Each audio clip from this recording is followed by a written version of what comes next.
তো আমার বোনকে টাকা দিয়ে কিছু খাবার আনতে পাঠালো সে। আচ্ছা, আমার সাথে সে জোর করে শারীরিক সম্পর্কটা করলো, আমার মোটেও ইচ্ছে ছিল না। প্রিয় শ্রোতা, আজকের এই অনুষ্ঠানের শুরুতেই আপনাদের সবার একটি বিশেষ দৃষ্টি আকর্ষণ করতে চাই। আজকের এই অনুষ্ঠানটি আমি প্রত্যেককে বিশেষভাবে বিনীতভাবে রিকোয়েস্ট করব শেষ পর্যন্ত শোনার জন্য। কেন বলছি সেটা আপনারা অনুষ্ঠান শুনলে বুঝতে পারবেন। হ্যাঁ, আপনি প্রথমে আপনার নামটা একটু বলবেন। রুমানা ইসলাম। রোমান ইসলাম, ডাক নাম? রুমা। ফাইন। আপনার আনুমানিক বয়স? 30-এর উপর। 30-এর উপরে হবে। আপনি কোথায় থাকেন বর্তমান, থাকছেন কোথায়? যাত্রাবাড়ি 4 নম্বর গেট, বিবির বাগিচা। যে আপনি কি সবসময় এভাবে আস্তেই কথা বলেন সবার সাথে? হ্যাঁ। ঠিক আছে, বলুন। আমরা সাধারণত যেটা হয় যে হ্যালো 8920-তে একেবারে শৈশব থেকে শুরু করি, দূর থেকে মনে থাকে, তো আজকেও ব্যতিক্রম হবে না। আমাকে একটু বলবেন যে আপনি আমাদের সঙ্গে তো ফোনে আপনার জীবনের গল্প বলতে চেয়েছিলেন, আপনি জানলেন কিভাবে অনুষ্ঠানটা সম্পর্কে? আমি আসলে এটা জানতাম না, রেডিও শোনা হয় না আমার। তো আমার মাঝখানে খুব সমস্যা গেল অনেক। আচ্ছা, ভয়াবহ। তো আমার একটা বান্ধবী আছে, ওকে, ওর অ্যাসিস্ট্যান্ট, ওর বাসায় আমি গিয়েছিলাম। যাওয়ার পর মার সাথে আমি এটা আলোচনা করি আচ্ছা, আমার সমস্যাটা নিয়ে। তারপরে উনি আবার ওনার ছেলে মেয়েদের সাথে আলোচনা করে, আমার বান্ধবীর ভাই বোনের সাথে। আচ্ছা, তো ওর ছোট ভাই আমাকে বললো, আপু আপনি কাজ করতে পারেন, এখানে আপনি রেকর্ডিং করে পাঠান, দেখেন ওনারা যদি ডাকে আপনার কাছে কোনো কাজ আসতে পারে, কিছু হতে পারে। তারপর আপনি এটা রেকর্ডিং করে হ্যাঁ, পাঠিয়েছেন? আমি রেকর্ডিং করে পাঠিয়েছি। আমরা স্পেশালি থ্যাঙ্কস জানাই যে ছেলে মেয়ে আপনাদেরকে এই পরামর্শ দিয়েছে, এবং ওর নাম আমরা শাকিল। এবং একই সাথে আমি আল্লাহকে ধন্যবাদ জানাই এই কারণে যে একটা অনুষ্ঠান মানুষের জীবনে এতটা আস্থার জায়গায় পৌঁছে দিয়েছেন তিনি, যে আমি সবাইকে আজকে নক করতে চাই। আমি একটা উদাত্ত আহ্বান জানাতে চাই আজকের এই অনুষ্ঠানের মাধ্যমে, নট অ্যাজ এ আরজে, আমি আপনার পাশের বাড়ির খুব পরিচিত একজন মানুষ হিসেবে, শুধুই কিবরিয়া হিসেবে আপনাদের সবার দৃষ্টি আকর্ষণ করে বলছি যে আজকের এই জীবনের গল্পটি যত কষ্টই হোক আপনাদেরকে আমি সবাইকে রিকোয়েস্ট করছি, প্লিজ আপনারা আজকের এই জীবনের গল্পটি শুনবেন সবাই মনোযোগ দিয়ে। এবং সাধারণত আমি কখনোই এইভাবে রিকোয়েস্ট করি না কাউকে, আজকের এই জীবনের গল্পটি শোনার জন্য আমি সবাইকে রিকোয়েস্ট করছি। এবং আই বিলিভ কেন করছি সেটা আপনারা শেষ পর্যন্ত শুনলে বুঝতে পারবেন যে আমার এই রিকোয়েস্টের পেছনের কারণ কি। আমি স্পেশালি থ্যাঙ্কস জানাই যারা আপনাকে সাজেস্ট করেছেন তাদেরকে, যে তারা হ্যালো 8920-কে, ক্লোজ আপ প্রেজেন্স হ্যালো 8920-কে এতটা আস্থার জায়গায় রেখেছেন। জি, আপনি শুরু করুন, আপনার শৈশব থেকে শুরু করুন। আমার শৈশব শুরু হয় সরকারি প্রাইমারি স্কুল থেকে। আমি ক্লাস 1-এ পড়ি ওখানে। আপনার বাড়ি কোথায় ছিল? আমার বাড়ি বিক্রমপুর। বিক্রমপুরে? আচ্ছা, লোহজং থানা। লৌহজং থানাতে বিক্রমপুরে। হ্যাঁ। আমার ফ্যামিলি সম্পর্কে একটু বলেন, আপনার বাবা কি করতেন? বা আমার বাবা ব্যবসা করতেন। আচ্ছা, আপনার ভাই বোন কজন ছিলেন? আমরা ভাই বোন 5 ভাই 3 বোন। 5 ভাই 3 বোন। আমার পড়াশোনা শুরু হয় সরকারি বিদ্যালয় থেকে। আমার একজন প্রাইভেট টিউটর ছিল, ওনার কাছে আমরা ভাই বোনে লেখাপড়া শিখেছি, আমার হাতের খড়ি ওনার কাছ থেকে। যখন আমি ক্লাস 2-তে উঠবো তখন আমার অন্য টিচার পাল্টালো। সে বলল যে ওকে প্রাইমারি স্কুলে না রেখে আমার ভাইয়ার কথা বললো, ও যখন এসে লক্ষ্মীবাজার মুসলিম গভর্নমেন্ট স্কুলে পড়ে, তো ওকে ওখানে করা হোক। তো আমাকে ঢাকা সেন্ট্রাল গার্লস স্কুলে ভর্তি করা হলো ক্লাস 2-তে। তো আমি এখানে পড়ছি, ভাই বোন ছিল আমার ছোট অনেকগুলো ভাই বোন। ভাই বোনকে আমার টেক কেয়ার করতে হতো, আমি পড়াশোনার সময়টা পেতাম না। আমি স্কুলে আসতাম সমস্ত কাজ শেষ করে, তারপরে আমাকে প্রায় শাস্তি পেতে হতো। তারপরে আমি টিফিন টাইমে খেলতে না যেয়ে আমি বেশিরভাগ সময় ক্লাসে বসে ক্লাসে পড়া বুঝে নিতাম। কিন্তু যতই পড়ার অনীহা থাকুক বা পড়তে না পারি, আমার 5 নম্বরটা উঠতো। এভাবে আমি স্কুলে 5 পর্যন্ত পড়াশোনা করি। তারপরে আমি চলে যাই ঢাকা গ্যান্ডারি স্কুলে। বড় ভাই ছিল, সে আমার থেকে 7 বছরের বড়। তো ও আর আমি পাশাপাশি, মানে হাইটে সমান হয়ে আসছিলাম। তো আমরা দুজন খুব বন্ধুর মতো চলাফেরা করতাম। আর ও প্রতিদিন আমার জন্য চেয়ারম্যান অফিস থেকে একটা করে লাল গোলাপ নিয়ে আসতো। আপনার জন্য? হ্যাঁ, নিয়ে এসে আমার চুলে লাগিয়ে দিত। আমার চুলগুলো খুব সুন্দর ছিল ছোটবেলা, আর আমি দেখতে কিছুটা কিউট ছিলাম। মানে আপনার বড় ভাইয়ের সাথে আপনার সম্পর্ক খুব ভালো ছিল? ভালো ছিল। আপন বড় ভাই? হ্যাঁ, আপন বড় ভাই।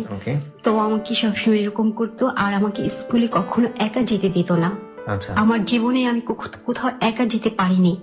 একা যেতে পারেননি কেন? আমাকে চলতে দেয়নি একা কখনো। আমার ফ্যামিলি বেশি আদর করে এরকম, নাকি আপনি একা চলতে পারতেন না? আমি একা চলতে পারতাম না, কখনো কোনো ব্যাপারে সিদ্ধান্ত নিতে পারতাম না। আমার সবকিছুতে একটা ভয় ছিল, ভীতি ছিল ছোটবেলা। কেন ভয় লাগতো জানি না, আমি ছোটবেলায় একবার হারিয়ে গিয়েছিলাম। আমার খুব ঝাপসা ভাবে মনে আছে, আমার পরনে খুব সুন্দর একটা ফরক ছিল, দামি এক জোড়া জুতো ছিল পায়ে। আমি খুব সুন্দর একটি ভেবেছিলাম। আমাকে রেল লাইনের পাশে অনেকগুলো লোক পেয়েছিল। আচ্ছা আচ্ছা। ওরা অনেক খুঁজে খুঁজে মানুষকে জিজ্ঞেস করে তারপর আমাদের বাসায় নিয়ে আসে। ওকে, তখন কি আপনি কোন স্কুলে পড়ছেন বা এরকম? না, তখন আমি তখন আপনি স্কুলে পড়েননি, মানে পড়িনি। স্কুলে পড়ার আগের মেমোরি। পরের আগে। ওকে। আপনি বোন কি একটাই ছিলেন আপনার ফ্যামিলিতে? 5 ভাই 3 বোন আমরা। 5 ভাই 3 বোন। তিন বোন। বোনদের মধ্যে কি আপনি সবার ছোট? আমি সবার বড়। সবার বড়। হ্যাঁ, আচ্ছা, ওরা ওকে। ছোট। তারপর থেকে আমাকে আর কোথাও যেতে দেওয়া হতো না। আলাদা করে টেক কেয়ার করা হতো? হ্যাঁ, take সব care সব ভাই বোনদের সাথে যেরকম ব্যবহার করতো তার চেয়ে কি আলাদা করে আপনার সঙ্গে ব্যবহার করা হতো হ্যাঁ বেশি? হ্যাঁ, আচ্ছা। আমাকে এমনকি পাশের ঘরেও যেতে দেওয়া হতো না, কারোর সাথে কথা বলতে দেওয়া হতো না। আমি সারাক্ষণ ঘরে থাকতাম। আর আমি ছোটবেলা থেকেই খুব চঞ্চলও ছিলাম না, খুব শান্তও ছিলাম না। আচ্ছা। তবে আমি কখনো আমাকে কেউ মারলে বা কেউ অন্যায় করলে আমি প্রতিবাদ করতে পারতাম না। আমি যখন বেশি হয়ে যেত তখন বসে বসে কাঁদতাম। আচ্ছা। প্রায় দেখতাম আমার মা অন্যান্য বাচ্চাদের সাথে যেমনটা করে আমার সাথে তেমনটা করে না। কিরকম? মানে ওদেরকে যেমন স্পেশালটা বেশি দিচ্ছে, মানে ফোকাসটা বেশি দিচ্ছে? হ্যাঁ, ফোকাসটা বেশি দিচ্ছে, আমাকে একটু কম দিচ্ছে। তারপর আমাকে একটু কাজের ব্যাপারে সহযোগিতা করার জন্য বলতো। তারপর আমি কোথাও গেলে খুব রাগ করতো, খুব শাসন করতো। তো এরকম থেকেই মানে আমি একেবারে হয়ে গেছিলাম যে আমার একা কোথাও যাওয়ার মতো মন মানসিকতা ছিল না, বা কোনো সিদ্ধান্ত নিব, কোনো ডিসিশন নিব, এরকম কিছু ছিল না কখনো। অতিরিক্ত শাসন হতো? অতিরিক্ত বাবাও শাসন কিরকম হতো। অতিরিক্ত শাসন করতো? না, বাবা আমাকে খুব আদর করতো। আচ্ছা। আদর করতে বলতে গেলে আমার ফ্যামিলি, চাচাতো মামাতো যারা আছে ওদের মধ্যে আমি ছিলাম মেয়েদের মধ্যে সবচেয়ে দেখতে ভালো ওকে। এবং শান্তশিষ্ট ছিলাম। আমার চাচারা যদি কেউ জিজ্ঞেস করতো যে কে এই মেয়েটা কে, তো খুব সুন্দর করে বলতো আমার মেয়ে তার মেয়ে। আচ্ছা, আমার আচ্ছা। বড় চাচা বলতো আমার মেজো ভাইয়ের মেয়ে। ওকে। এর জন্য ছোটবেলা থেকে আমাকে সবাই একটু কেমন করতো, আমার চাচাতো বোনরা মামাতো বোনরা একটু ঈর্ষার চোখে দেখতো। মানে আমার ভালো দিকটা ওরা দেখতেই পারতো না, সবাই আমাকে এড়িয়ে চলতো। মানে চাচাতো বোন অন্যান্যরা আপনাকে জেলাস ফিল করতো? জেলাস ফিল করতো, কারণ চাচারা আমাকে নিয়ে বেশি বেশি মাতামাতি করতো? মাতামাতি করতো। ওকে, ওকে। তারপর আমরা একবার যখন ক্লাস 5-এ পড়ি তখন সিলেটে গেলাম পুরো ফ্যামিলি। ওকে। তখন সিট নেই, আমরা কিন্তু বুকিং করে রেখেছিল টিকিট, আচ্ছা। কিন্তু সিট পাচ্ছে না, সবাই এলো পাথাই হয়ে আছে। তো পাশের সিটে ছিল পুলিশ সার্জন যাচ্ছিল আর সাংবাদিক। তো ওরা আমাকে দেখে সিটটা পুরো খালি করে দিল। আচ্ছা। দিয়ে বললো, সার্জন আমাকে বলতেছে মামনি তুমি এখানে বসো। আচ্ছা আচ্ছা। তো আমাকে বলতেছে কোথায় যাচ্ছ তোমরা? তো আমি বললাম সিলেট যাচ্ছি আমরা বেড়ানোর জন্য। জি। তুমি কার সাথে যাচ্ছ? আমি বললাম আব্বু আম্মুর সাথে। উনি কি? আমার মাকে দেখে বলছে উনি কি? আমি বললাম আম্মু। তোমার আম্মু? হ্যাঁ আমার আম্মু। আমার আম্মু ছিল কালো। মানেটা হচ্ছে যে আপনার মার চেহারার সাথে আপনার চেহারার কোনো মিল ছিল না। ওকে, ফাইন। বিশেষ করে আমার ভাই বোনদের থেকে আমি একটু আলাদা আলাদা ছিলাম। ছিলেন, হ্যাঁ।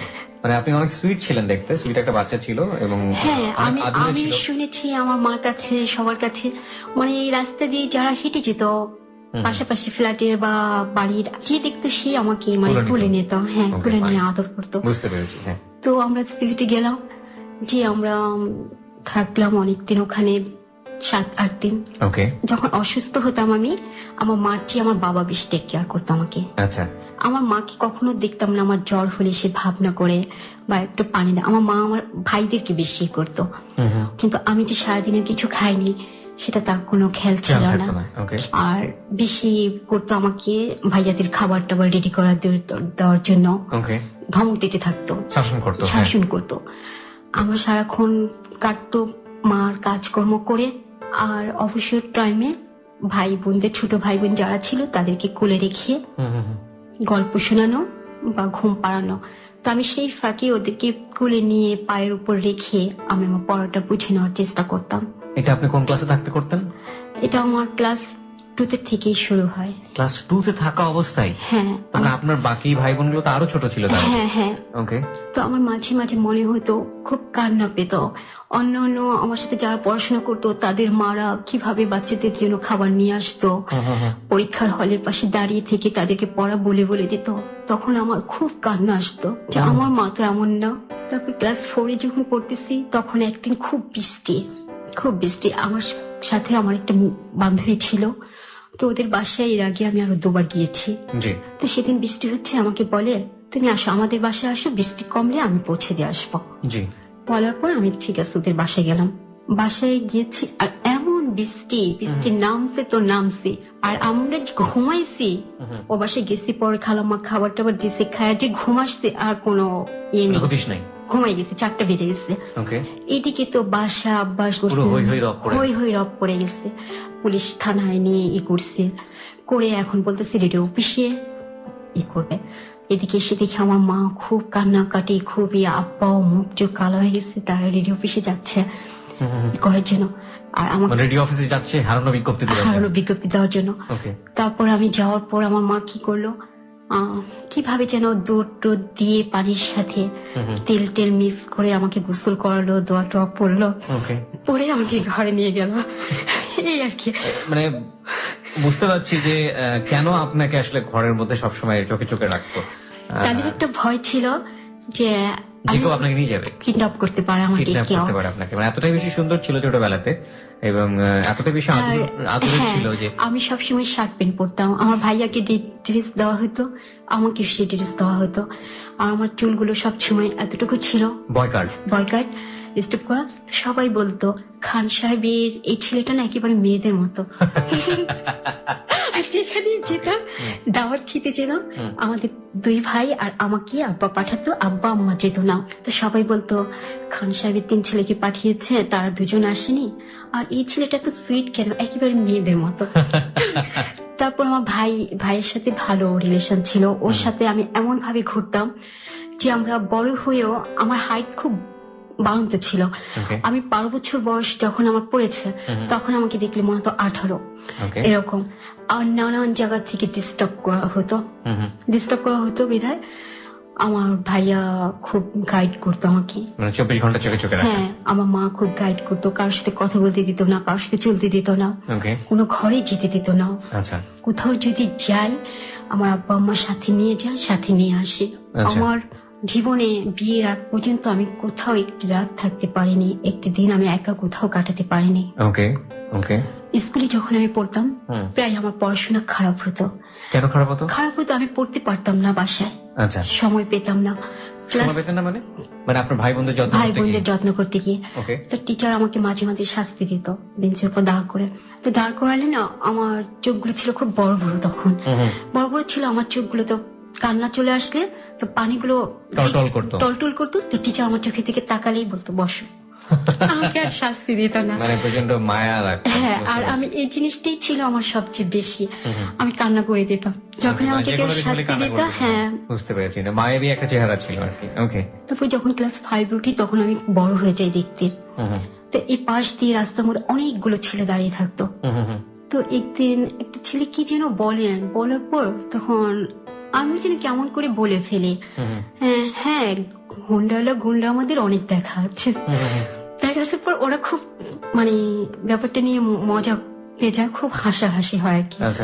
কিন্তু আব্বা কেন জানে আমি জানি না, আমার ভাইও। তারপরে কিছুদিন পরে আমাদের বার্ষিক পরীক্ষা হয়ে যাওয়ার পর আমাকে স্কুলটা চেঞ্জ করে দিল। ওকে। এই বিষয়টা কি জানতো? আমি জানি না। মানে আপনার মনে একটা সন্দেহ তৈরি হয়েছিল সামহাউ কিছু একটা আমার ফ্যামিলি জানছে। ওকে। পুরনো ঢাকার গ্যান্ডারি স্কুলে ভর্তি হই, ওখানে আমি পড়াশোনা করতে থাকি। আমার অনেক জায়গা থেকে বিয়ের প্রপোজ আসে। আচ্ছা। হঠাৎ করে আমরা যে বাসাটা ছিলাম, আমাদের রুমের পাশে ভার্সিটি 4টা ছাত্র আসে এক রুমে। ওরা ওদেরকে বাড়িওয়ালা বাসা ভাড়া দিতে চায় না, ব্যাচেলার বলে, কিন্তু ওরা খুব রিকোয়েস্ট করে ওই রুমটা ভাড়া নেয়। তো 4টা ছেলে, আমার আব্বা আম্মা খুব নার্ভাস ফিল করতো সবসময়। তো আমাকে বলছে যতটা সম্ভব ওদের সামনে যেন না যায়। আপনাকে এটা বললো? হ্যাঁ। তো একদিন আমি বাথরুম থেকে মুখ ধুয়ে বের হচ্ছে, এই টাইমে একটা ছেলে আসে, তাকে 1 বোতল পানি দেওয়ার জন্য। মানে উনি পানি চাই আপনার কাছ থেকে? হ্যাঁ, আমার কাছ থেকে পানি চায়। দিয়ে এসে আমি ঘরে খুব রাগ দেখালাম যে আমি গিয়েছি এখন বাথরুমে, ও কেন যাবে পানি আনতে। এটা কি কমন বাথরুম ছিল আপনার? হ্যাঁ। ওকে, ফাইন। আমি একটু জানতে চাই তখন আপনি কোন ক্লাসে পড়ছেন? 9 এ উঠেছেন। ওকে। ওরা খুব ভালো বিহেভিয়ার দেখাচ্ছে, কোনো খারাপ কিছু নেই।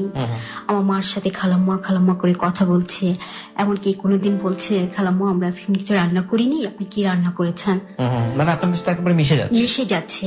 তো আমার মা খুব পছন্দ করছে ওদের, ভাইয়াও পছন্দ করছে, ভাইয়াও তখন ভার্সিটিতে পড়ে। তো একই সাথে পরে ওদের সাথে গল্প টল্প ভালো হয়। তো আমি জানলাম ভাইয়ার মাধ্যমে যে ওর নাম অরুণ, ওরা ভালো ফ্যামিলি, ওর বাবা ডাক্তার, ওর বড় ভাই ইঞ্জিনিয়ার, আর পুরো ফ্যামিলিটি শিক্ষিত ফ্যামিলি। ওর ফ্যামিলি কোথায় থাকতো? বিক্রমপুরে। ওকে। আর ও এখানে থেকে ঢাকা ইউনিভার্সিটিতে পড়াশোনা করছে। তারপর এখানে আবার ওদের কিছু পরিচিত লোকজন আসে, যে মেয়েগুলো ছিল আমার বান্ধবীর বান্ধবী। ওকে। তো ওই ওরা কেন আসতো? ওই মেয়েটার মামাতো ভাই জসিম থাকতো। ও আচ্ছা, অরুণদের সাথে থাকতো। অরুণদের সাথে থাকতো। আচ্ছা আচ্ছা। তো অরুণদের রুমে আসতো, আসি খুব গল্প টল্প করতো, এই করতো। তো আমার বান্ধবী একদিন শিউলি আসলো, শিউলি বলতেছে এটা তো আমার বান্ধবী।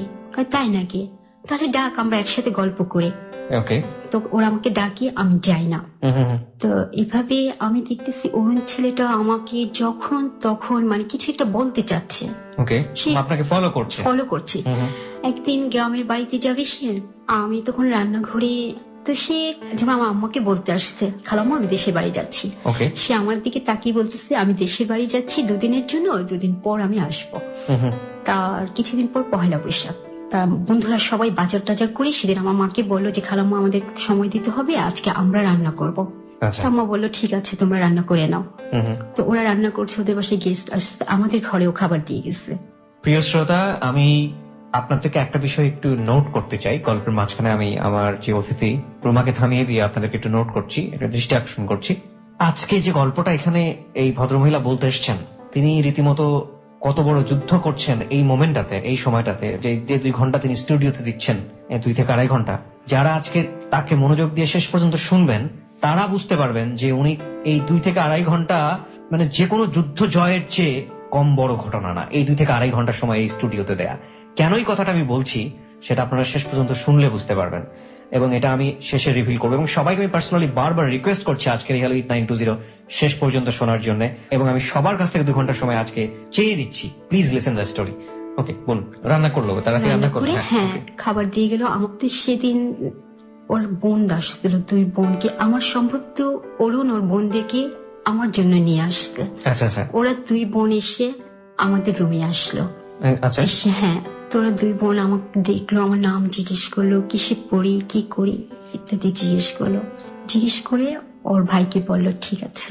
এইভাবে ছেলেটা পরে আমাকে একদিন সরাসরি প্রপোজ করে ফেললো। কিভাবে? যে আমি তোমাকে কিছু কথা বলতে চাই, তুমি কি শুনবে কিনা। আমি বলে আমার তো তেমন সময় নেই, আপনি কি বলতে চান জাস্ট এখনই বলে ফেলেন। তো আমাকে বললো আমি তোমাকে পছন্দ করি, তোমার কি এরকম কিছু অনুভূতি হচ্ছে কিনা। আমি বললাম না। কেন? আমি না, আমি সব কিছু ভাবি না কখনো। তারপরও মানে লোকটা এইভাবে কথা বলতে থাকলো, কিছুদিন পর পর কথা বলতে থাকলো। আমি এক সময় দুর্বল হয়ে গেলাম ওনার প্রতি ভিতরে। না, আপনার তো রেস্ট্রিকশন ছিল তার সাথে কথা বলার, আপনি কিভাবে কথা বলতেন? দেখা যেত আমি কাজ করছি রান্না করে, ওই টাইমে উনি চলে আসছে, চলে এসে 2টা কথা বলে ফেললো। এরকম ভাবে ছিল। তো এইভাবে বলতে বলতে সব সময় এক সময় বললো যে দেখো আমি তোমাকে ভালোবাসি, প্রচন্ড ভালোবাসি, তুমি কেন আমাকে অ্যাভয়েড করছো।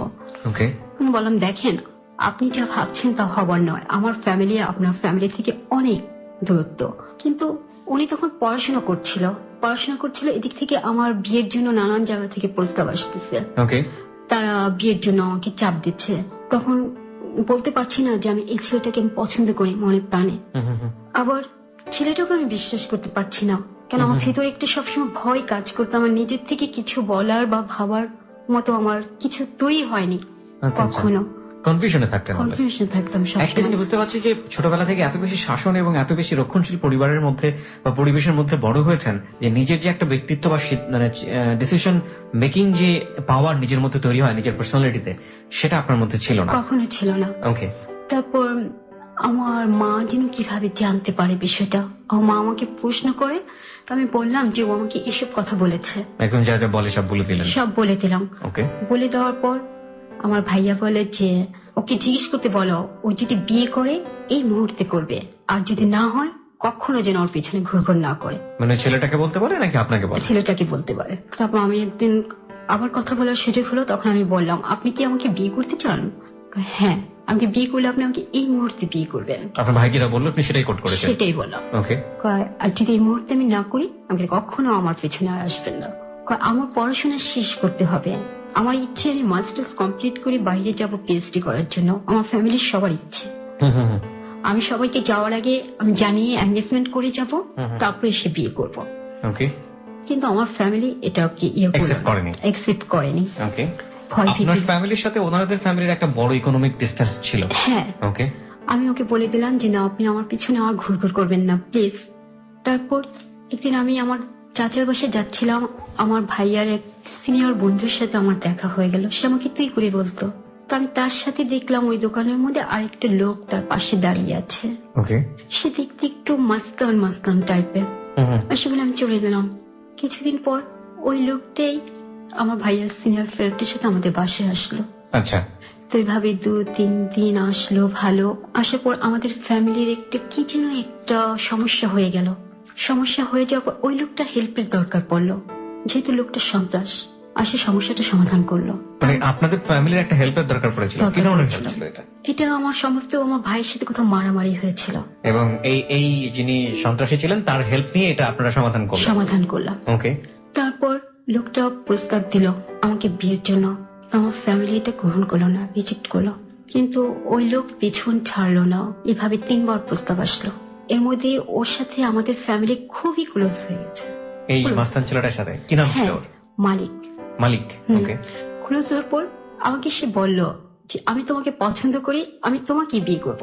আপনাকে সে বলে দিল? ওকে। আমি বললাম যে দেখেন, আমার তো আপনাকে পছন্দ না, তোমার পছন্দটা বড় নয়, আমি যে তোমাকে পছন্দ করেছি এটাই বড় কথা।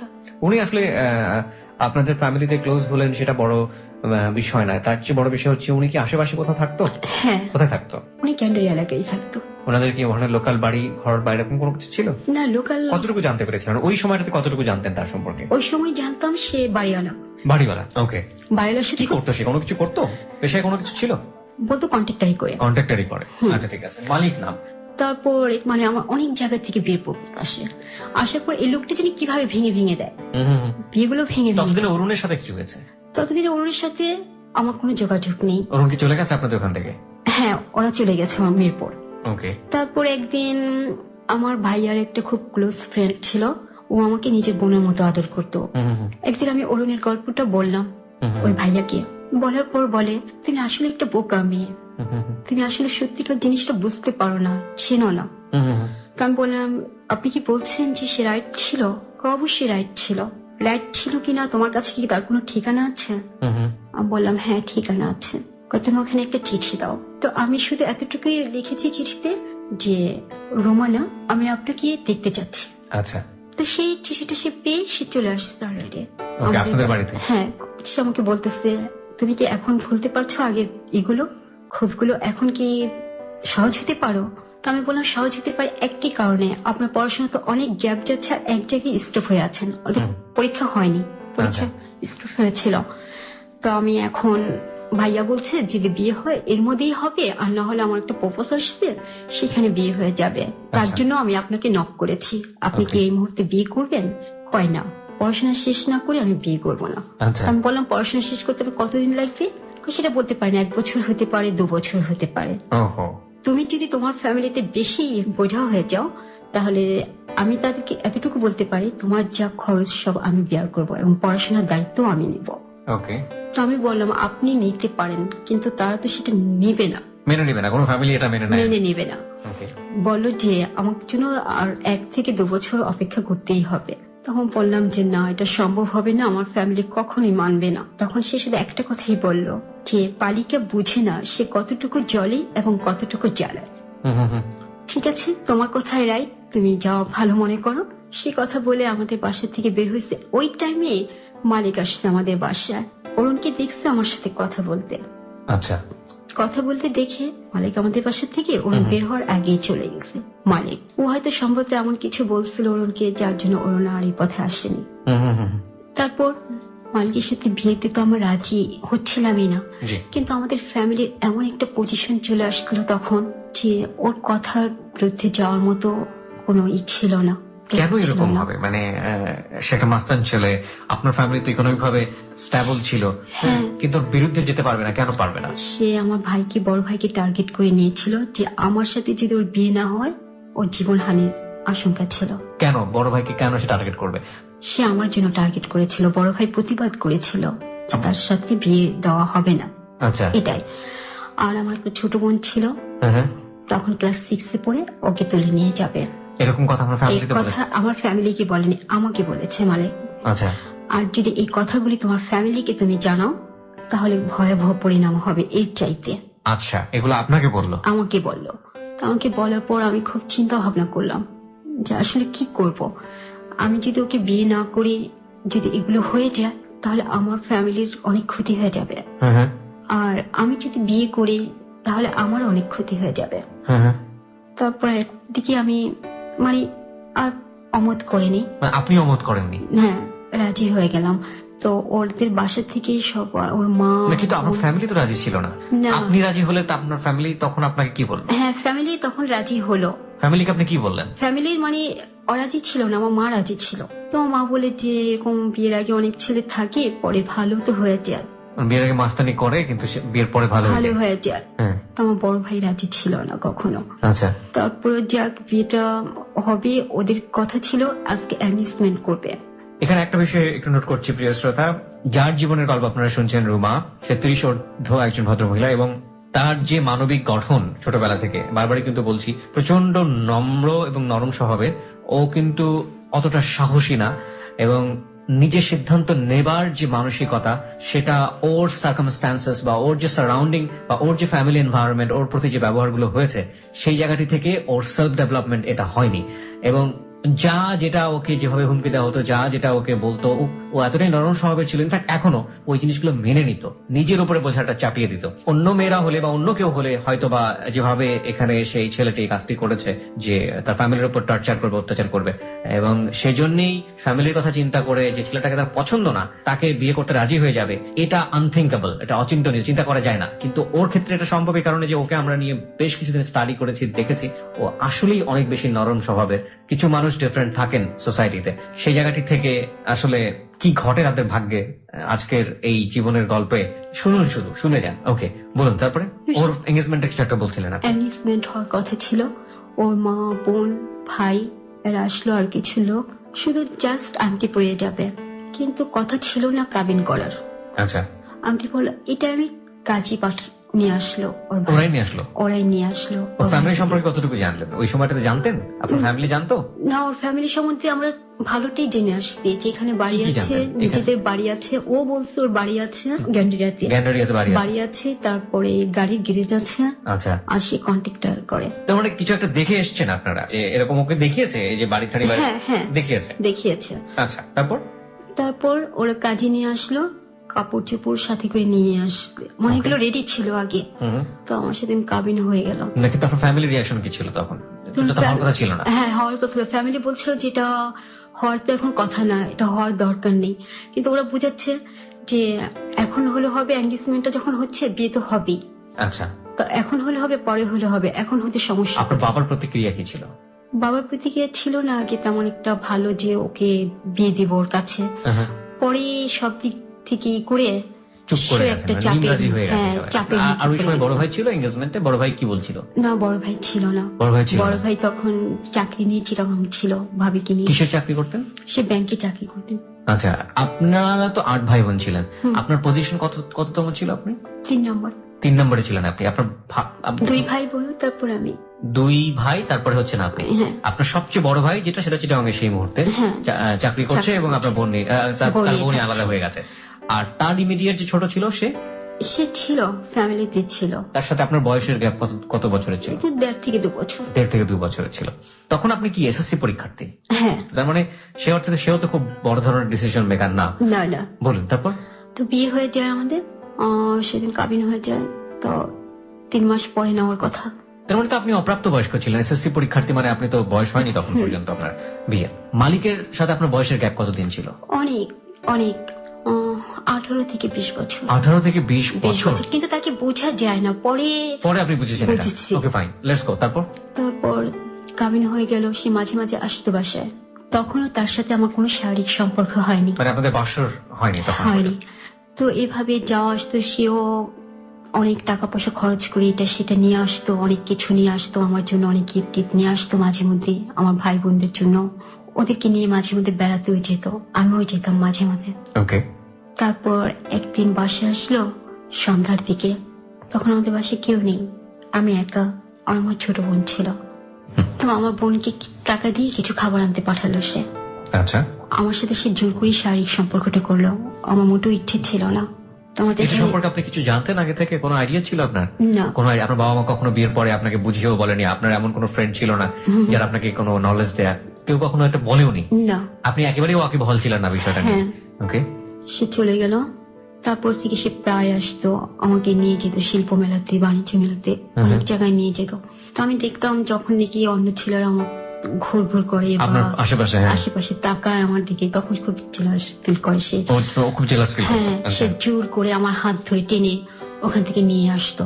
আচ্ছা, তো এরপর সে আমাকে তাদের বাসায় উঠিয়ে নিয়ে আসে। এটাকে আপনার বাসাতে বলেই এটা করে সে? হ্যাঁ ওকে, আপনার বাসা রাজি হয়? হ্যাঁ। ওকে। তো যখন উঠিয়ে নিয়ে আসে তখন তো আমি কনসেপ্ট করে ফেলছি, আমি জানি না। আচ্ছা, কনসেপ্ট করেছেন কিন্তু আপনি জানেন না? জানি না, আর কেউ জানেও না এটা। গাড়ির থেকে নামিয়ে যে নতুন বউকে কিভাবে বরণ করতে হয়, পাটার উপর দাঁড় করিয়ে কি করে না করে, হ্যাঁ। ওরাও তাই করে। কিন্তু সেই মুহূর্তে আমি জানি না কি হয়েছিল আমার, আমি হঠাৎ সেন্সলেস পড়ি, মাথা ঘুরে পড়ে যান আপনি? হ্যাঁ। ওকে। তো আমাকে কুলে করে নিয়ে শোয়াই দিয়ে এসে বিছানা। কিন্তু এটা ওর বোনের জামাইরা খুব মানে এটা নিয়ে খুব বাড়াবাড়ি করে, এটা ইচ্ছে করে বউ ঢং করে করেছে।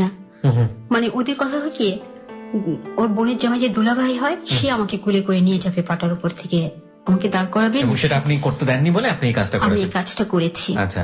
তো আমাকে নিয়ে ও মালিক যে রুমটা আমাকে শোয়ালো, বিছানা শুয়ে দিয়ে আমাকে বললো যে তুমি একটু শুয়ে থাকো, ইজি ফিল করো, আমি যতটা পারি ভিড় কমিয়ে দিচ্ছি। আচ্ছা। তো আমি শুয়ে আছি, হঠাৎ করে ওর বড় ভাবিটা আর ওর বোনের জামাই মানে এমন কিছু কথাবার্তা বলছে, এমন ধরনের আচরণ, আমার খুব খারাপ লাগছে। তারপর আমাকে বলতেছে, ওর দুলাভাইটাকে বলতেছে, আপনি নতুন বউর সাথে করেন তো দেখি এগুলা, দেখি সে কিভাবে নেয়। আচ্ছা। তো আমি তো সব শুনছি, আমি তো দেখছি, আমি কিছু বলছি না। আমি ঠিক বুঝিনি, মানে কে কাকে কি বলছে? মানে ওর বড় ভাবি আর ওর বোনের জামাই, মেজো বোনের জামাই, মানে এই ধাক্কা ধাক্কি, ও ওকে আচ্ছা আচ্ছা, touch মানে করা, ওনারা যে ওকে আচরণগুলো মারা। করছে খুব খারাপ লাগছে আমার, আপনার কাছে এগুলো ভালো লাগছে ভালো না? লাগছে না। এবং সেটা আসলে উনি আপনাকে মেনশন করে বলছে যে আপনার সঙ্গে করুক, তো সে কিভাবে নেয়? আমি কিভাবে নেই। আচ্ছা আচ্ছা। তো ওর বোনের জামাই কিছুক্ষণ পরে এসে আমার পিঠে হাত রেখে বলছে, ভাবি এখন কেমন আছেন? তো আমি বললাম ভালো। তো আমাকে বললো কিছু খাবেন, কিছু এনে দিব? না না, আমি একটু একা থাকতে চাই, এটা বললাম। তো সে চলে গেল। সে আবার কিছুক্ষণ পরে এসে আমাকে এমন ভাবে মানে হাতটা রাখছে যে আমার খুব খারাপ লাগছে আমার শরীরে, ওকে। খুব খারাপ লাগছে। আমি বলছিলাম যে দেখেন ভাই, গায়ে হাত দেওয়ার কোনো দরকার নেই, যা বলার মুখে বলেন, আমি উত্তর দিচ্ছি। ওকে। আমি এই কথা বলাতে উনি লাফ দিয়ে এই রুম থেকে পাশের রুমে চলে গেল। চলে যেয়ে বলে, বউ তো না, এটা একটা আগুনের কুণ্ডলি নিয়ে আসছে। এবার আমার শাশুড়ি বলে, কি হয়েছে? আমি জিজ্ঞেস করলাম ভালো মতো পিঠে হাত দিয়ে যে ভাবি কেমন লাগছে, আর সে আমাকে এভাবে কথা বলে। আচ্ছা। ওকে। মানে এটা নিয়ে ওরা খুব দূর জোর করতেছে। আমি শুয়ে কাঁদতেছি, আমি কিছু বলতেছি না। তোমার আপনার হাজবেন্ড তখন কোথায়? সে নাই, এখানে নেই, মালিক তখন ওখানে নেই? ওকে। সে রাত 12:30 সময় আসছে। আসার পর আমাকে বলতেছে, তুমি ড্রেস চেঞ্জ করনি, করবে না? আমাকে হ্যাঁ করবো, তো ঘরে অনেক মানুষ ছিল তাই করে নেই। ঠিক আছে, আমি বাইরে গিয়ে দরজা লাগিয়ে দিচ্ছি বাইরে থেকে, তুমি ড্রেস চেঞ্জ করো। ড্রেস চেঞ্জ করো। ওকে। তো আমি ড্রেস চেঞ্জ করার জন্য আমি এদিকে ও হয়তো ওর মা বোনরা ওকে অনেক কিছু বলছে, আপনার সম্পর্কে সম্পর্কে আজে বাজে কথা বলছে। তো কিছুক্ষণ পর, আধা ঘন্টা পর ও রুমে আসলো এমন ভাবে, মানে কিছুক্ষণ আগে যে লোক আমার সাথে এরকম বিহেভ করলো, এখন তো তার এরকম বিহেভ করার কোনো মানে কারণ পুরোপুরি নেই, চেঞ্জ হয়ে গেছে। আচ্ছা। মানে চোখ মুখ লাল হয়ে, মানে আমাকে পারে তো এখনই মারি দেয়। এই বিয়ের প্রথম দিনই এই ঘটনা? হ্যাঁ, মানে প্রথম দিনটা ঠিক না, আসলে আপনাকে নিয়ে যাওয়ার প্রথম নিয়ে দিন? যাওয়ার প্রথম দিন। ওকে। তো আমাকে, আমি বললাম কি হয়েছে? কই তুমি কি বলছো দুলা ভাইকে, তুমি অনেক বেশি বাড়াবাড়ি করো, তুমি কারো মন জয় করতে পারবো না। আমি বললাম, আমার তো কারো মন জয় করার দরকার নেই, তোমার মন জয় করতে পারলেই হয়। আমার মন তুমি জয় করতে পারবে না যদি তাদের মন জয় না করতে পারো। ওকে। তুমি এখন যে মাপ যাবে, আমি তো কোনো অন্যায় করিনি, সেসব আমি বুঝি না। তুমি এখন পায়ে ধরে দুলাভাইয়ের পায়ে ধরে মাপ যাবে। মাপ আমি চাবো না, কেন আমি কোনো অন্যায় করিনি। রাইট। সে বলতেছে অন্যায় অন্যায় নাই বুঝি না, ন্যায় বুঝি না, তোমাকে মাপ চাইতেই হবে। আমি নয়তো সে অর্ডার খুলে পাঞ্জাবিটা রেখে শার্ট প্যান্ট নিচ্ছে, সে এখন ঘর থেকে বের হয়ে যাবে। তখন আমি দেখলাম ঘড়ির দিকে তাকিয়ে রাত 12:15 বাজে। আমি বলতেছি আল্লাহ, মনে মনে বলছি এখন যদি সব বের হয়ে যায় সবাই তো আমাকে মৌমাছির মতো ধরবে। রাইট। তখন আমি একটু চিন্তা করলাম যে কি করা যায়, কেন মাপ আমি চাইবো না যেহেতু আমি অনলাইন করিনি। তারপর আমি বললাম ঠিক আছে আমাকে একটু 5 মিনিট সময় দাও। তো আমি একটু চিন্তা করলাম কিভাবে পরিবেশটা হালকা করা যায়। আমি যখন বাথরুমে যাব তখন বাথরুমে যেতে আমার শাশুড়ি রুমের উপর দিয়ে। জি। বললাম যে আমি ফ্রেশে আসি। ফ্রেশে এসে পর আমি ওই রুমে যখন পা দিচ্ছি দেখি আমাদের বাসা থেকে যে খাবারগুলো পাঠানো হয়েছে আমার সাথে, সেই খাবারগুলো ওরা সবাই খাচ্ছে। আমাকে দেখে আমার ননাসের জামাইটা লাভ দিয়ে চলে গেল। বলে কি যে খাবার দিচ্ছেন না, এগুলো একটা খাবার হলো নাকি? আর দিচ্ছেন যখন খেয়েই নেই, আর তো আর আসা হবে না এখানে, আর তো খাওয়া হবে না। যে বউ আনছেন এভাবে বলতেছে। ওকে। শুনে বললাম কেন আসবেন না, এটা একটা কথা হলো নাকি? আপনাদের বাড়ি ঘর আপনারা আসবেন না কেন? অনেক এইভাবে তাকানোর পর আমার শাশুড়ি বললো তুমি কি বলছো জামাইকে? আমি কই কি বলেছি? তুমি নাকি জামাইকে বলছো যে খবরদার আমার গায়ে হাত দিবেন না। মুখে বলেন আমি কি বলেছিলাম নাকি? কই মনে নেই তো। আমার ননদের জামাই দিকে তাকে আমি বললাম ভাবিরা এরকম অনেক কিছু বলে, এত কিছু ধরতে হয় না। মানে আপনি এক ধরনের অ্যাপোলজি সেখানে করলেন। হ্যাঁ। ওকে। তো আমার এই কথাতে পরিবেশটা হালকা হয়ে গেল। আচ্ছা। আমি ফ্রেশ হয়ে রুমে আসলাম। তা আমাদের বাসা থেকে অনেক ভালো ভালো খাবার দেওয়া হয়েছিল, সেটা আমিও দেখেছি। আচ্ছা। কিন্তু সেগুলো না দিয়ে ওরা এমন কিছু খাবার দিচ্ছে আমাদের দুজনকে, আমার হাজবেন্ড আর আমাকে, যেগুলো খাওয়ার মতো না। আর আমার তখন প্রচন্ড পেটে ব্যথা হচ্ছিল, কারণ আমি 4 থেকে 5 দিন আগে থেকে আমার খাওয়া দাওয়া টোটাল বন্ধ ছিল। আমি খেতে পারছিলাম না, বাসায় খুব কান্নাকাটি করতেছিলাম যখন আমাকে উঠিয়ে আনে ওদের বাসায়। তো আমি বললাম প্লিজ আমি কিছু খাবো না, আমাকে জোর করো না, তোমরা খেয়ে নাও। শুয়ে আছি, ও আসছে মাত্র এমনটা আমি আমার শাশুড়ি দরজার মধ্যে লাথি দিয়ে বলতেছে, আমার হাজবেন্ডের নাম ধরে বলতেছে এদিকে আয়। তো এদিকে আয় বলছে, ও সুর করে চলে গেল। চলে যে মানে তারা নানান ধরনের কথা বলতেছে আমাদের বাড়ির সম্বন্ধে, এটা করছি সেটা করছি, মেয়ের সাথে এই দেয়নি সেই দেয়নি, কোনো যৌতুক দেয়নি, টাকা পয়সা দেয়নি, অমুকে খারাপ ব্যবহার করছে, এই করছে সেই করছে, বলতে বলতে রাত পুরো 4:30। ওকে। আপনি তখন বেডে একা একা আমি বসে বসে কাঁদছি। আচ্ছা। 4:30 সময় সে এসে আমাকে বলে ঘুমাওনি কেন, শুয়ে পড়ো। মানে পুরোপুরি সে মানে একেবারে হিপনোটাইজ যেটাকে বলে, মোটিভেটেড হয়ে গেছে। হ্যাঁ। এটা দিস ইজ ভেরি ব্যাড। ওকে, বলুন তারপর। আমি শুনলাম না, আমি সারাত বসে রইলাম, বসে বসে কাঁদছি। তো ও শুয়ে ঘুমিয়ে গেল। পরে আমাদের বাসার থেকে লোকজন গেল দুপুরের দিকে আমাকে আনার জন্য। তো ওখানে কিছু অপ্রীতিকর ঘটনা ঘটলো। মানে তারা বলতেছে আমি কিন্তু রাত্রে আসছি, তারা বলতেছে বউ এটা করেনি সেটা করেনি। আপনার এগেইনস্টে অনেক কমপ্লেইন করতেছে, বউ ওকে ডাকেনি দুলাভাই বলে, ওকে ডাকেনি আপা বলে, তাদেরকে জিজ্ঞেস করেনি কোনো কথা। তো আমার বোনের চাচাতো বোনের জামাই গিয়েছিল সাথে, সে বলল সে তো আসলেই রাত্রে, তাকে তো আপনারা কোনো সুযোগই দিলেন না। এক রাতের মধ্যে তারা সবকিছু এক্সপেক্ট করে বসে আছে। হ্যাঁ। জি। তো এইভাবে আমাকে সন্ধ্যার দিকে আমাদের বাসায় নিয়ে আসলো, মানে আমাকে রেখে চলে আসছে তাদের বাসায় আসতে পরে তাদের বাসায় হয়তো অনেক কথা হয়েছে। তো পরের দিন সকালে মালিক এসে আমাদের বাসায় অনেক বন্ধুকে নিয়ে আসলো। সে বন্ধু রাস্তা দাঁড়িয়ে রইলো। ও আসলো, আসার পর আমাকে বলতেছে এই আসো, তুমি এখন আসো। আমাকে কেন, তুমি বাসায় আসো। না বাসায় আসবো না, তুমি এখন আসো। আমার এখন আমি যেতে পারবো না। মানে মালিক আপনাদের বাসায় না এসে রাস্তা দাঁড়িয়ে আছে? হ্যাঁ, জানলা দিয়ে বলছে আমাকে তুমি আসো। তো আমি বললাম এখন আমি আসতে পারবো না, তুমি বাসায় আসো, বাসায় এসে আমাকে নিয়ে যাও। আর এখন কিভাবে যাব সকালবেলা? তবে ও গলা চিৎকার করে বলতেছে এত বড় সাহস, কে মাস্তান? হ্যাঁ, আমার বাড়িতে যে বলছে যে ট্যাবলেট খাবেন, মানে ওর ভাবিরা ওর বোনরা এমন কিছু কথা বলছে। মানে ওরা যেমন ঠাট্টা করছে আমাদের বাসার থেকে লোকজন ঠাট্টা করেছে, কিন্তু ওরা সেগুলো অন্যভাবে নেগলেক্ট করে বলছে। আচ্ছা, বুঝতে পেরেছি, ওরা ওগুলোকে অন্যরকম মিনিং দাঁড় করিয়েছে। হ্যাঁ, সেটা নিয়ে ও খুব হইচই করে। তো সেদিন আমি যাই না, সেদিন আমাদের বাসা থেকে যাই, পরের দিন যাই। কিন্তু আমি একটা জিনিস লক্ষ্য করতেছি, ওদের সবার মধ্যে একটা জিনিস কাজ করতেছে যে আমাদের বাড়ি থেকে কোনো যৌতুক দেওয়া হয়নি। মানে সবাই যৌতুক নিয়ে অনেক বেশি। যৌতুক কি বিয়ের সময় কোন ধরনের কথাবার্তা হয়েছে? না। ওকে। না। তারপর ওরা এক্সপেক্ট করেছে যে আপনারা কিছু একটা দিবেন। দেব। হ্যাঁ, এরকম আশা ছিল ওদের। এটা নিয়ে প্রায় আমার শাশুড়ি আমার সাথে খুব ঝামেলা করতো। তো আমি বলতাম যে এরকম কথা তো আপনাদের সাথে ছিল না, আপনার ছেলে কাছে আমাকে বিয়ে দিতে চায়নি, আর এরকম কথা হলে তো বিয়ে দিতই না আমাকে। তো এটা বললেই মানে খুব খেপে যেত। আচ্ছা। তো এরকম করে কিছুদিন এমন ঝগড়াঝাটি হয় যা একদম অসহনীয়। তো আমার মনটা পুরোটাই খারাপ হয়ে যায়, মানে ঘরে মন বসার মতো না। তার কিছুদিন পর রোজার মধ্যে, ততদিনে কি আপনি বুঝতে পেরেছেন যে আপনি কনসিভ করেছেন এবং এটা আপনি আপনার হাজবেন্ডকে বলেছেন? হ্যাঁ, আমার প্রচন্ড বমি হচ্ছিল। আচ্ছা। আমি তখন বুঝতে পারিনি। তোর ফ্রেন্ডরা যে আসে ওরাই জিজ্ঞেস করে ভাবি কোনো সুখবর আছে কিনা। তখন আমি তো কিছু বলতে পারি না, আমি বলতে পারি না। তারপরে এইভাবে চলতে থাকে।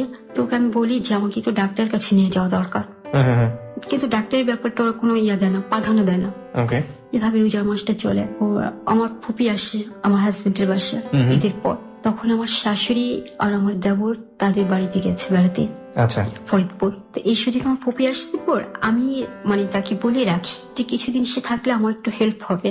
5-6 দিন থাকে, থাকার পর ওরা চলে আসে। আমার দেবর এসে দেখে যায় যে আমার ফুপি আসছে, দেখে যে ওদের বাড়িতে বলে, ওর বোনদেরকে বলে, ওরা সবাই আসতে থাকে, এসে দেখে আর এক এক কথা বলে। তো এর মধ্যে আমাকে আবার ডাক্তার কাছে নিয়ে যাওয়া হয়। ডাক্তার বলে যে আমার কনসিভ করা হয়েছে। আচ্ছা। তার বেশ কিছুদিন পর প্রচন্ড ভাবে ঝগড়া হয় মালিকের মার সাথে। কার? আমার আপনার মালিকের মানে আপনার শাশুড়ি? শাশুড়ির সাথে আমার প্রচন্ড ঝগড়া হয়। কি বিষয় নিয়ে? কি একটা রান্নার ব্যাপার দেরি নিয়ে। ওকে। সেটা হয় পরে আমার শাশুড়ি বাসা থেকে চলে যায়। চলে যাওয়ার পর আর সে আসে নাই বাসায়, মানে আসবে না। ওকে। মালিকরা কয় ভাই বোন ছিল? 3 ভাই 4 বোন। ওকে। সবাই কি একসাথে থাকতো? থাকতো, কাছাকাছি থাকতো, মানে সবাই চলে আসতো আর Okay. মালিকের উপর ডিপেন্ড করতো। যেমন ঈদ আসলে সবার কাপড় চোপড় দেওয়া থেকে শুরু করে। মালিক তখন কি করতো? ও কন্ট্রাক্টারি করতো। কোন দিকে করতো? আর আপনারা যে বাসায় উঠেছেন ওটা কি ওদের বাড়ি ছিল? না, ওটা ভাড়া ভাড়া বাড়ি ছিল। ওকে। তো ও, তা ও ভাড়া বাড়ি থাকলো তো আপনি জিজ্ঞেস করেন না সেই মোমেন্টে যে তুমি যে বাড়ি দেখালে এসে বাড়ি কই বা কি অবস্থা? হ্যাঁ জিজ্ঞেস করেছি, পরে জানতে পেরেছি যে আর বাড়ি দেখেছিস তার ওয়াইফই বলেছে যে ওর বাড়ি হবে কে থেকে, ও আমার বাসায় ভাড়া থাকে। ও ওকে। ওই বাসায় কি ভাড়া ছিলেন আপনারা? হ্যাঁ। ওই ভাড়া বাসাটাই দেখিয়েছিল যে ওটা ওদের বাড়ি? হ্যাঁ। ওকে। তারপর আমি বুঝতে পারি যে মালিকের ভাই ছিল আর ইমিডিয়েটলি ছোট। মালিক কি সবার বড় ছিল? না, ও মেজো ছিল। ওকে। তো আমি বুঝতে পারি যে আমার বিরুদ্ধে ওরা কিছু একটা করার চেষ্টা করছে, কিছু একটা ঘটাবে। আর মালিক এখন এমন হয়ে গেছে যে ওর মা ভাইরা যা বলে তাই শুনে। জি, আপনি বলছিলেন যে ওর মা বাসা থেকে বের হয়ে গেছে রাগারাগি করে, তারপর? বের হয়ে যাওয়ার কিছুদিন পরে আমাকে মালিক বলতেছে যে এক কাজ করি, একটা মেয়ে আছে। তখন আবার বমি হয়েছে আমার, আর বমির সাথে রক্ত চলে আসছে গলা দিয়ে। কেন হলো এটা বুঝতে পারলাম না। আমার দেবর কখনো কিছু আনে না। সেদিন আমাকে একটি বড়ই এনে বলতেছে ভাবি নেন, এটা আপনার জন্য আনছি। বড়ই? হ্যাঁ, বড়ই। আচ্ছা। খাওয়ার পরে কিছুক্ষণ পর আমার প্রচন্ড বমি হয়, বমির সাথে রক্ত চলে আসে। ওকে। তো আমি কিছুক্ষণ চুপ করে বসে থাকি খাটে। বসে থাকার পর মালিকও খায় সেই বড়ই, ও খায়। খাওয়ার পরেই দেখলাম ওর সম্পূর্ণ ব্যবহারটা আমার প্রতি থেকে উল্টে গেল। ওগুলো আমাকে সহ্য করতে পারছে না। আমাকে মনে হচ্ছে যে একটা বিরাট বোঝা একটা কিছু। ওকে। আমাকে বলতেছে যে তোমার তো শরীর খারাপ, একটা মেয়ে আছে পরিচিত, খুব অসহায়, সেই মেয়েটাকে নিয়ে আসবো বাসায়, ও সব টেক কেয়ার করবে। এই থাকবে কোথায়? আমাদের ঘরে থাকবে, মা ফ্লোরে থাকবে। ফ্লোরে কেন থাকবে? অন্য একটা মেয়ে না, মেয়েটা খুব অসহায়, বিয়ে হয়েছিল, আমার হাজবেন্ডের সাথে পরিত্যক্ত হয়ে গেছে, কিন্তু মেয়েটা ভালো, সব কাজকর্ম করতে পারবে, সবকিছু করতে পারবে। আমি বললাম যে না, মেয়েটাকে তুমি আনতে পারবে না। কেন? আমাকে অসহায় মেয়ে হাজার হাজার আছে, সমাজে কয়টা মেয়েকে তুমি সহায় করতে পারবে? আর একটা উপযুক্ত মেয়ে কেন থাকবে আমার বেডরুমে? তো আমি এই কথা বলাতে ও আমার দিকে এমন করে তাকালো, মানে পারে তখন আমাকে পিটায় ধরে। তারপর আমাকে বলো যাও ভাত বাড়ো। ভাত বাড়ো। তো আমি বলতেছি যে তোমরা একটু বেরিয়ে খাও না, আমার খুব খারাপ লাগছে। তো ওর ভাই বললো ভাত দিলে দিতে বলেন, নয়তো আমি ঘুমিয়ে পড়লাম। তো আমাকে বলছে যে ভাত দাও। তো আমার উঠতে 5 মিনিট দেরি হয়েছে, এমন থাম করে আমাকে একটা থাপ্পড় দিয়ে বসলো। আপনার হাজবেন্ড? হ্যাঁ। থাপ্পড় দিয়ে বসে পর আমি ঘুরে খাটের উপর পড়ে গেলাম। পড়ে যাওয়ার পর তারপর আমি মারলে কেন? আমাকে কেন মারবে? আমি ভাত বাড়তে বলেছিলাম কতক্ষণ আগে, দেরি হয়েছে কেন? তো আমার তখন প্রচন্ড রাগ ধরে যায়। প্রচন্ড রাগ ধরে যাওয়ার পর আমি কেন মারবে তুমি আমাকে? তুমি আমাকে এই মুহূর্তে বাসায় দিয়ে আসবা, আর আমি এখানে থাকবো না একটা মুহূর্ত। তো বলার পর আমাকে ধাম ধাম করে কয়েকটা খুশি মারে, মাথায়, চোখে, মুখে। ওর ভাই এসে আমাকে না ছাড়িয়ে সেও আমার গায়ে হাত তুলে পরে আমি তখন বকা দিয়ে বসি, তুই আমাকে কেন মারবি? তুই কে? তখন ওর ভাই বিশ্রী বকা দেওয়ার পর আমি বলি, মালিককে বলি যে তোর ভাই কেন আসবে মাঝখানে? কেন তোর ভাই আমার সাথে ধরনের আচরণ করবে? আর তুই কেন মারবি? আমাকে এক্ষুনি বাসায় দিয়ে আসবি। এই কথা বলাতে মালিক আমাকে বিছানায় ধাক্কা দিয়ে ফেলে দিয়ে ওর পেটের উপর দাঁড়িয়ে পেটে পাড়া দিয়ে বলে, পেটের বাচ্চা পেটে মেরে ফেলবো। আমি অনেক মারধর করে এমন অবস্থা হয়ে যায় আমার, যে আমার মুখ দিয়ে শুধু সাদা ফেনা আসতে থাকে। আমার সেন্সলেস অবস্থা হয়ে যায়, আমার কোনো জ্ঞান থাকে না। হাতের চুড়িগুলি সব ভেঙে যায়, কানে দুল ছিল সেটা ছিটে পড়ে যায়। আমি কিছু আর বলতে পারি না। রাত কখন পার হয়েছে আমি কিছু জানি না। তারপর ভোরবেলাতে কারো স্পর্শে আমার ঘুম ভাঙে। তাই দেখি মালিক আমাকে ধরে মানে আমার মাথায় হাত বোলাচ্ছে। হাত বোলাচ্ছে পর আমার একটা ঘৃণা জমে গেল ওর প্রতি। না, হাতটা সরিয়ে দিলাম, ঘুরে অন্যদিকে তাকিয়ে বসে আছে। তারপর আমাকে বলে যে চলো বাসায় দিয়ে আসবো। না, বললাম এখন আমি যেতে পারবো না বাসায়। এখনই যাবা তুমি, এখনই দিয়ে আসবো। তখন আবার আমার বাবা মারা যে পুরোনো ঢাকা গ্যান্ডারিয়া ছিল, সেখান থেকে ওরা চলে আসছে মাতোয়ায়। আচ্ছা, মানে বাসা ট্রান্সফার করে ফেলেছে। ট্রান্সফার করে, বাসা আমি চিনি না তখন।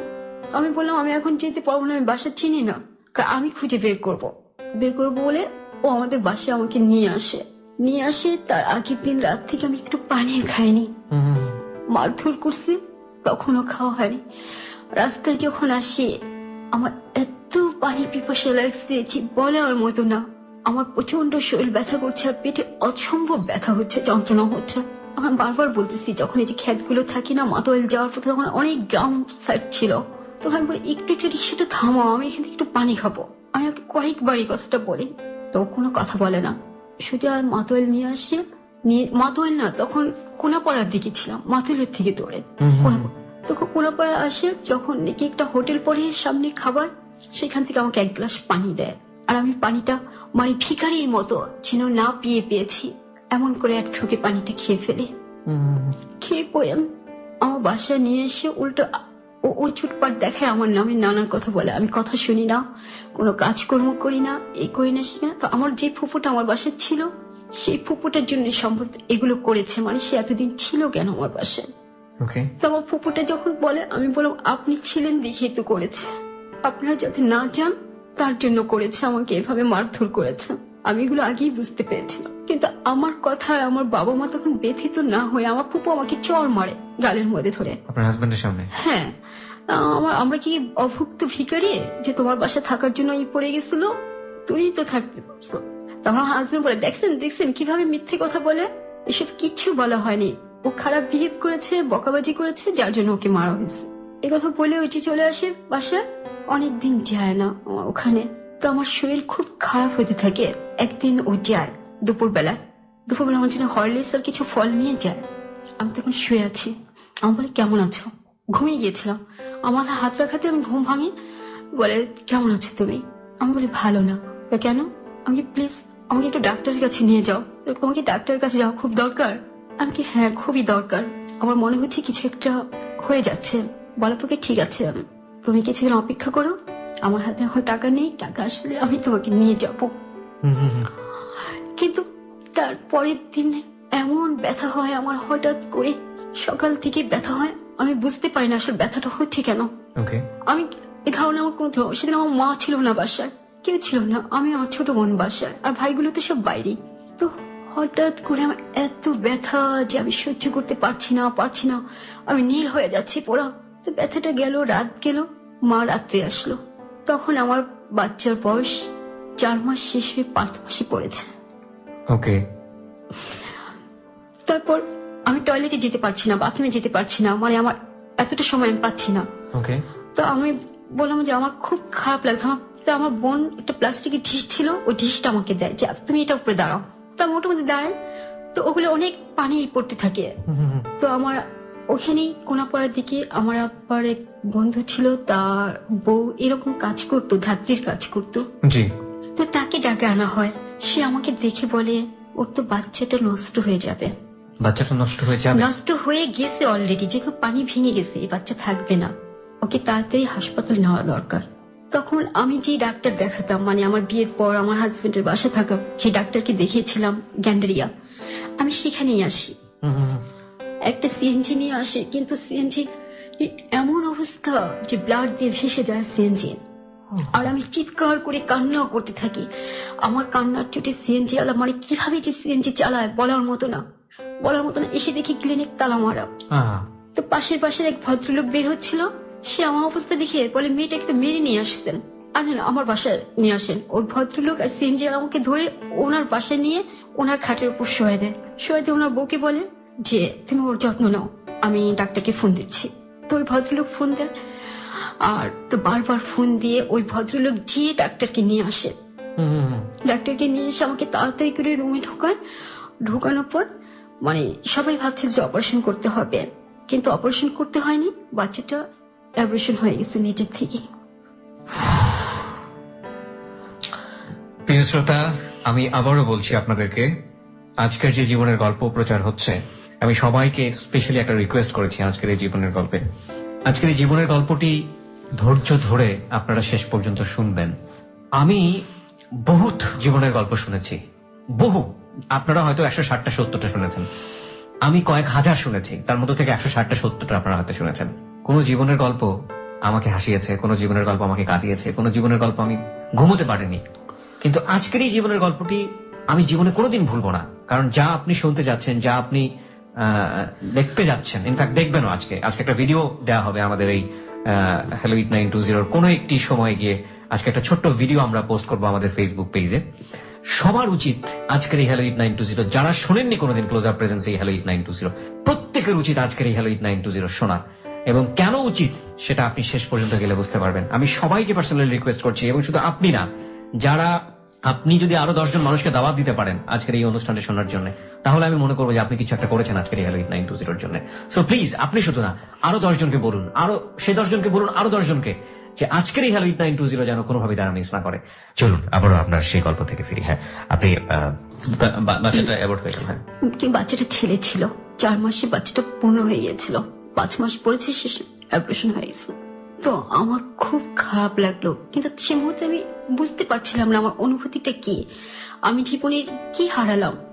আমার এটা বোঝার মতো তেমন একটা আমার সেন্স ছিল না, শুধু আমার শারীরিক কষ্টটাই আমাকে কষ্ট দিচ্ছিল। আচ্ছা। তো আমার হাজবেন্ডকে আমার ছোট ভাই খুঁজে বের করছে, ওর ঠিকানায় গিয়ে ও আসছে ওর ফ্রেন্ডকে নিয়ে। তখনও বাচ্চাটা মানে একটা ট্রেতে রাখা ছিল, ঢাকা হয়নি। তো বাচ্চাটাকে দেখলো, দেখে ওর ফ্রেন্ডটা বললো যে আয়াকে বললো বাচ্চাটা সরিয়ে ফেলেন ওর কাছ থেকে। তো আমাকে মালিক বলতেছে মাথায় হাত দিয়ে যে তুমি এদিকে মন দিও না, এসব নিয়ে কিছু ভেবো না, তুমি যা হবার হয়েছে। তো আমি কিছু পড়লাম না, শুধু আমার চোখ থেকে পানি পড়লো। তার পরের দিন সকালে আমাকে ওখান থেকে নিয়ে আসা হলো, কিন্তু ডক্টর বলল যে ওর যে অবস্থা, এই অবস্থাতে আগামী 5 বছরের মধ্যে কোনো বাচ্চা নেওয়া যাবে না। ওকে। প্লাস 3 মাসের মধ্যে আপনার সাথে শারীরিক সম্পর্ক করবেন না। আপনার হাজবেন্ড কি সেটা বললো? হ্যাঁ, আর আমার হাজবেন্ডের সাথে খুব রাগারাগি করলো সে। ডাক্তার কিছু কথা নিয়ে সে আমার শরীরে মারের চিহ্ন দেখেছে। এই পর্যায়ে সে আমাদের বাসায় আমাকে নিয়ে আসলো।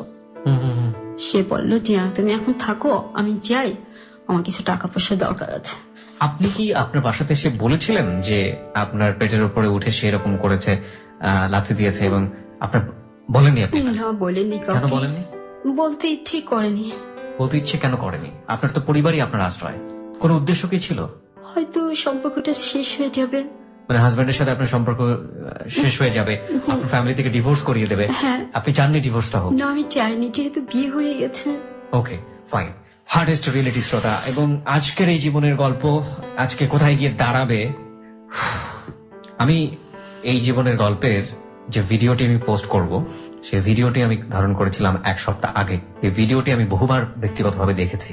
আমি এক্সপ্রেস করতে পারছি না আসলে আমার অনুভূতিটা কি হচ্ছে, বা আমি কি করা উচিত, আমার কি বলা উচিত এই ভিডিওটা দেখার পরে। আমি সবাইকে আজকে বলছি যে প্লিজ লিসেন এন্ড প্রিপেয়ার থাকেন এই ভিডিওটা দেখার জন্য। বলুন তারপর। এভাবে চললাম, কিন্তু মালিক আমার সাথে এরকম ভাব দেখাতো যেন বাচ্চাটার জন্য সে পাগল হয়ে গেছে। বাচ্চাটা অপারেশন হয়ে যাওয়াতে সে খুব সিক মানসিক ভাবে, এরকম ভাব দেখাতো আমার বাচ্চা চাই, আমার বাচ্চাটা কেন অপারেশন হয়ে গেল, এরকম বলতো।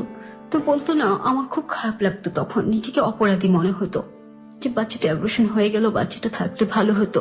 তো এই পর্যায়ে যে জাস্ট 31 থেকে 35 দিন হবে সে আমার সাথে শারীরিকভাবে রিলেশন করে, মানে শারীরিক সম্পর্ক করে আবার হ্যাঁ 1 মাসের মাথায়। 1 মাসের মাথায় তখন আবার কনসিভ করছে। এই সময়টা তো আপনারা কোনো ধরনের কোনো কন্ট্রাসেপটিভ বা কোনো ধরনের কোনো প্রিকশন মেথড কোনো কিছু নেননি? আমি কিভাবে নেব যদি সে না চায়? সে না চায়। এক্স্যাক্টলি। ওকে।